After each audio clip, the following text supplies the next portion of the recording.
বিপ্লবোত্তর বাংলাদেশে যখন এক নতুন ভোরের স্বপ্ন নিয়ে সাধারণ মানুষ বুক বেঁধেছিল, ঠিক তখনই রাজনীতির আকাশে ঘনীভূত হতে শুরু করেছে এক অনিশ্চিত অন্ধকারের কালো মেঘ।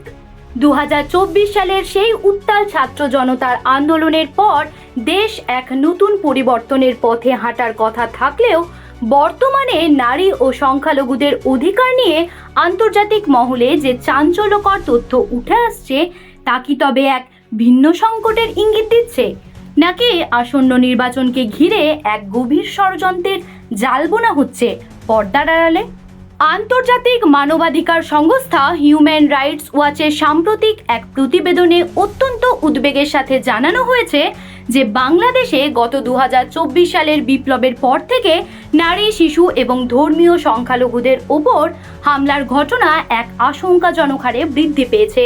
বিশেষ করে 2025 সালের প্রথম 6 মাসের পরিসংখ্যান বিশ্লেষণ করলে দেখা যায় যে লিঙ্গভিত্তিক সহিংসতার হার আগের বছরের তুলনায় বহুগুণ বেড়ে গিয়েছে, যার মূল কারণ হিসেবে দায়ী করা হচ্ছে উগ্রবাদী ধর্মীয় গোষ্ঠীগুলোর উস্কানিমূলক বক্তব্য এবং নারীদের সামাজিক চলাফেরা সীমিত করার এক পরিকল্পিত চেষ্টাকে।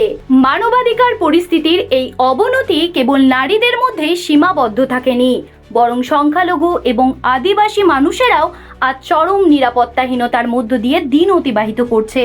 গত বছরের শেষ দিকে ধর্ম অবমাননার অভিযোগে নিহত শ্রমিক দীপুচন্দ্র দাসের নির্মম হত্যাকাণ্ড থেকে শুরু করে হিন্দু সম্প্রদায়ের ওপর চলা একের পর এক হামলার ঘটনাগুলো প্রমাণ করে দিচ্ছে যে বর্তমান অন্তর্বর্তীকালীন সরকার নাগরিকদের সাংবিধানিক নিরাপত্তা নিশ্চিত করতে কতটা চ্যালেঞ্জের মুখে পড়েছে। সবচেয়ে বিস্ময়কর এবং হতাশাজনক তথ্য হলো আগামী 12ই ফেব্রুয়ারি সাধারণ নির্বাচনে অংশ নিতে যাওয়া 51টি তালিকাভুক্ত রাজনৈতিক দলের মধ্যে 30টি দলেই কোনো নারী প্রার্থী রাখা হয়নি। বাংলাদেশের দীর্ঘ রাজনৈতিক ইতিহাসে দুজন নারী প্রধানমন্ত্রীর সফলতার ইতিহাস থাকলেও বর্তমানের প্রধান রাজনৈতিক দল, বিশেষ করে জামায়াতে ইসলামীর মতো শক্তিশালী দলগুলো একজন নারীকেও নির্বাচনে মনোনয়ন দেয়নি, যা আধুনিক গণতান্ত্রিক ব্যবস্থায় নারীদের রাজনৈতিক অধিকার হরণের এক স্পষ্ট চিত্র ফুটিয়ে তুলেছে। সব মিলিয়ে বলা যায়, গণতান্ত্রিক এই অগ্রযাত্রায় নারীদের বাদ রেখে কি আদৌ কোনো টেকসই পরিবর্তন সম্ভব, নাকি আন্তর্জাতিক মানবাধিকার সংস্থাগুলোর এই সতর্কবাণী আবারও কোনো বড় ধরনের অস্থিরতার পূর্বাভাস দিচ্ছে? হিউম্যান রাইটস ওয়াচ আজ পরিষ্কারভাবে সরকারকে নারী সংস্কার কমিশনের সুপারিশ মেনে চলার এবং জাতিসংঘের সনদ অনুযায়ী সংখ্যালঘু ও নারীদের সুরক্ষা নিশ্চিত করার জোরালো আহ্বান জানিয়েছে।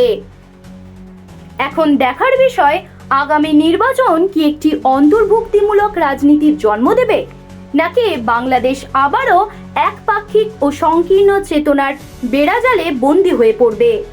জ্যোতি সরকারের রিপোর্ট, হেডলাইন্স, কলকাতা।